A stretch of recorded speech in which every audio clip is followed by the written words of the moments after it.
Hi guys, డెమోలో topic వచ్చేసి what is React, why we use React and what is virtual DOM. మీకు అర్థమయ్యేలా చెప్తా. ఫస్ట్ టాపిక్ వచ్చేసి వాట్ ఈస్ రియాక్ట్. రియాక్ట్ అనేది ఒక జావాస్క్రిప్ట్ లైబ్రరీ. మనం వెబ్సైట్ ఫాస్ట్గా బిల్డ్ చేయడానికి రియాక్ట్ యూజ్ చేస్తాం, and especially single page application. And second వచ్చేసి వై వి యూజ్ రియాక్ట్. అసలు మనం రియాక్ట్ ఎందుకు యూజ్ చేయాలి?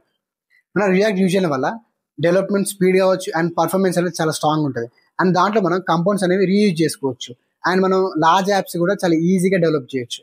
అండ్ మీకు ఎగ్జాంపుల్ చెప్పాలంటే, వన్స్ మనం కంపౌండ్ క్రియేట్ చేసిన తర్వాత ఆ కంపౌండ్ ని మల్టిపుల్ ప్లేసెస్ లో యూజ్ చేయొచ్చు అనమాట. కాబట్టి ప్రతి ఒక్క డెవలపర్ కి చాలా ఈజీగా ఉంటుంది డెవలప్ చేయాలి. అండ్ థర్డ్ వన్ వచ్చేసి వర్చువల్ డమ్. వర్చువల్ డమ్ అనేది ఒక small memory copy of real DOM అనమాట. మీకు అర్థమయ్యేలా చెప్పాలంటే, ఎగ్జాంపుల్ గా మీరు రియాక్ట్ ఏదైనా ప్రాజెక్ట్ స్టార్ట్ చేశారు, దాంట్లో మీరు ఏదైనా చేంజ్ చేయాలనుకుంటారు. అప్పుడు ఏం చేస్తుంది వర్చువల్ డమ్ అనేది? జస్ట్ చేంజ్ అయిన పార్ట్ వరకు అప్డేట్ చేస్తుంది. అప్పుడు ఒక డెవలపర్ గా మీకు చాలా వర్క్ అనేది చాలా స్పీడ్ అవుతుంది అనమాట. అండ్ నెక్స్ట్ వీడియోలో నేను రియల్ డమ్ అంటే ఏంది, వర్చువల్ డమ్ అంటే చెప్తాను. ఆ వీడియో నెక్స్ట్ వీడియో చాలా ఇంట్రెస్టింగ్ ఉంటుంది, చాలా బాగుంటుంది గైస్. కాబట్టి ఈ వీడియో నచ్చితే మీరు లైక్ చేయడం మర్చిపోతే సబ్స్క్రైబ్ చేయండి.